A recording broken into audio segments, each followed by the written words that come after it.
त्रिपाठी खबरों की शुरुआत करते हैं। विधानसभा में तीसरे दिन डिप्टी सीएम केशव प्रसाद मौर्य और अखिलेश यादव के बीच तीखी बहस हुई। सदन में माननीय नेता अपनी मर्यादा भी भूल बैठे। आखिर किस बात पर यह सब हुआ, देखिए स्पेशल रिपोर्ट। लेकिन आप भरोसा रखिए, आपको 25 साल तक केशव प्रसाद सत्ता पे आने नहीं देगा। हम आ पाए ना आ पाए, ये हमारे माननीय सदस्य लोक भवन में कब बैठ पाएंगे। यूपी विधानसभा के बजट सत्र के तीसरे दिन नेता प्रतिपक्ष अखिलेश यादव और यूपी के डिप्टी सीएम केशव प्रसाद मौर्य के बीच तीखी नोकझोंक हुई। विधानसभा में बोलते हुए अखिलेश यादव ने कानून व्यवस्था से लेकर रोजगार, पुलिस की कार्य प्रणाली और इन्वेस्टर समिट से आए निवेश को मुद्दा बनाया, तो वहीं केशव मौर्य ने भी सपा को नसीहत दी कि अगले 25 सालों तक सपा की सत्ता में वापसी मुश्किल है। लेकिन आप भरोसा रखिए, आपको 25 साल तक केशव प्रसाद सत्ता पे आने नहीं देगा। आप इसका भरोसा रखिए। यहीं से सदन में गहमा गहमी की शुरुआत हुई और सदन में हंगामा हुआ, जिसके बाद बात बढ़ते बढ़ते सैफई से पैसा लाकर विकास पर आ गई। तो अखिलेश यादव ने भी कह दिया कि केशव मौर्य अपने पिताजी से पैसा लाकर यूपी का विकास कर रहे हैं। ये 5 साल सत्ता में नहीं रहे, आगे 5 साल के लिए फिर विदा हो चुके हैं।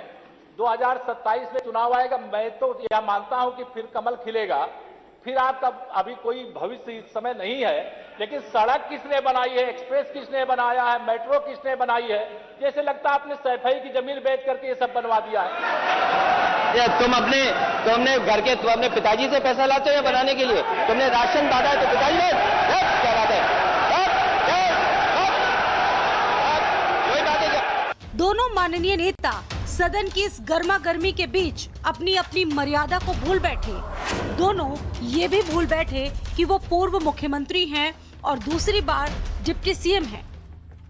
अब देखिए कैसे सदन में गहमा गहमी किस हद तक गंभीर हुई।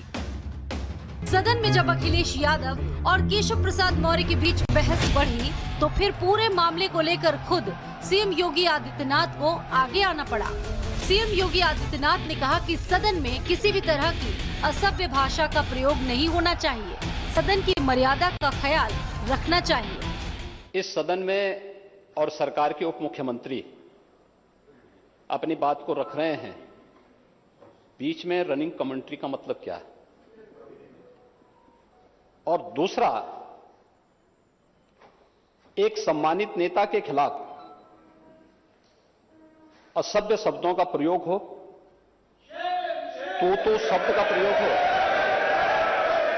ये ठीक नहीं है। और मैं बड़ी विनम्रता से कहूंगा नेता प्रतिपक्ष को कि आपको इतना उत्तेजित नहीं होना चाहिए।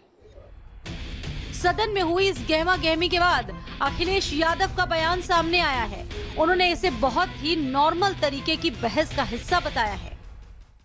नहीं, अनफॉर्चुनेट इसलिए है कि बहुत सी बातें सरकार को ऐसी नहीं कहनी चाहिए, जिसकी वजह से ऐसी बात आई है सामने सदन में, क्योंकि इस तरह के कई बार मौके आ जाते हैं, लेकिन उस मौके के बाद सब ठीक हो गया, फिर हाउस चल रहा है। सवाल ये है कि सरकार भी सही बात कहे, विपक्ष भी अपनी बात रखे। अब भले ही नेता प्रतिपक्ष कहते हो कि ऐसा चलता रहता है, लेकिन यूपी जैसे बड़े राज्य और 25 करोड़ जनता का प्रतिनिधित्व करने वाले इन नेताओं को अपनी भाषा की मर्यादा पर काबू रखना चाहिए, क्योंकि कहीं न कहीं नेताओं की भाषा का असर आम जनता पर भी पड़ता है। स्पेशल रिपोर्ट, भारत समाचार। मेट्रो किसने बनाई है, जैसे लगता है आपने सैफई की जमीन बेच करके ये सब बनवा दिया है।